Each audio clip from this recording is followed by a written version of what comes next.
before I go to bed, we're gonna have a talk. You know, something simple, and then we'll talk about the carrck a little bit. I'm a simple man, okay? There's a number of things I like to try and do in this game. And I was trying to buy a ROK DS, okay? I got 3 of them right there, okay? I needed a 4th. It's gonna test some stuff, whatever. And instead of people just accepting that I want a ROK DS, everyone's trying to convince me that I needed a ROK. The ROK is the best of all the miners. None of the other miners do anything. They're all dumb. Don't buy a ROK DS. Don't buy a Geo, anything like that. And it just so happens, just like most games, I'm using the stuff that nobody else likes, and I find a way to use the stuff that nobody else likes that suits me. But since everyone else preaches how much everything else sucks, it's hard for me to convince people to do any of the ideas that I want to do in a game. Okay? Now, I've lived out of the carrck for a long time. It's not the most powerful ship in the world, and it's very difficult to get people to play on a carrck as well. And I've made the talk in the past about being able to use this as like a little org hub base and having multiple people on this, like 12 people on this thing, 12 to 16, and like doing missions or whatever. And people basically said that wasn't possible and it wasn't going to be a thing. But this ship is a little bit more flexible than I think people give it credit for. Alright. And I'll kind of show you some of this. Because in the front section alone, you can already see that we can hold 4 ROK DS's. You can hold basically 4 Ursas in here. You can have 2 Ursas or 2 ROK DS's and 4 to 6 Dragonflies, and have potentially like 12 to 16 Atlas on the inside of this, around the edges of the walls. Or like MTC in here, right? There's a lot of options that you can put in the front of this. You could fill this whole front bay with Atlases if you really wanted to. Or potentially a Titan suit or whatever else comes down the road. Right? Now, when it comes to like the ROK DS's, why I like these a bit more than the other ones is because, one, it does have a sealed chair that you can't get into. Everyone else complains and says that it's pointless because it doesn't have a sealed outside chair. But my point is that if you have 2 people driving this, y'all can swap in and out of the seat and each person can do each job. That'd be fine. It rides really well for the most part. I mean, besides like uphills and stuff. And it sounds cool. Driving around, it's pretty quick. Has good storage capacity, so you can actually stick stuff randomly inside of the back if you need to for right now. So you can like stick items and stuff in the back of this, and a lot of people don't realize that you can like do that, so they don't check it, which is just kind of something that you pick up, like little tricks when you start playing like survival games and stuff. You put things where people don't really expect to see a whole lot. You used to be able to kill NPCs with this, but you know, it's so-so.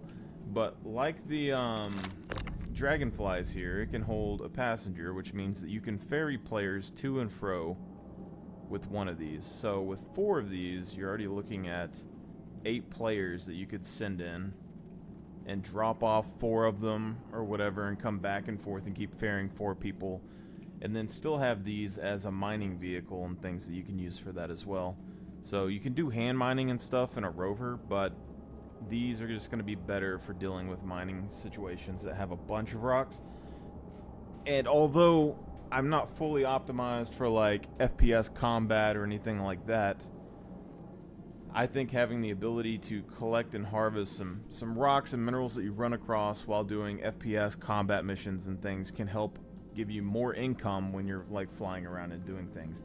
And, you know, spice it up a little bit. So I don't think the rock DS is bad at all. Then when we come into here, and not to mention if you have this whole place filled up with Atlas Geos, you can do a ton of ground mining with Atlas Geos. You could fill this whole ship full of Atlas Geos if you wanted to. Like front to back, even the cargo pods. And just drop 100 of these things like on the ground and mine out whole areas if you really wanted to. But inside of the cargo pod area, we only have one in here for demonstration purposes right now. But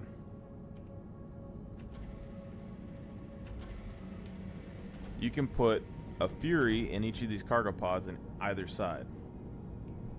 Okay, so then that allows you to have gunners inside of these Furies and use them as extra guns on your ship, which means you have 4 turrets along with 6 Furies on the interior. So you can have 10 people as gunners. Although their firing arcs aren't the best, there is a way to get better firing arcs on it, but it is still kind of risky when you stick the Furies out the side of the cargo pod. Especially if you don't have like really good pilots that know what they're doing. But that gives you a ton of options for that. You can also use these Furies for air support for ground operations and stuff, because they're essentially a turret that can detach from the ship and go out and support your people on the ground like little helicopters, right? So all that's pretty good. And in the front, you can put, you know, 6 Furies, like 4 to 6 Furies or something in here. You can put 2 Argo cargos in here.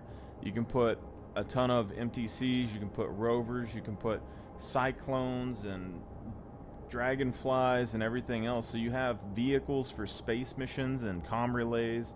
You have vehicles for ground missions. You have vehicles for mining. You have vehicles for combat.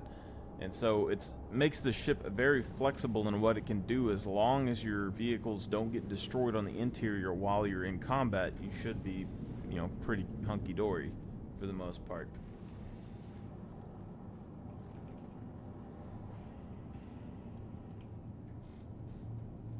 Because you get a big enough missile hitting you, it can blow up or damage vehicles on the interior, so that's going to be the big deal.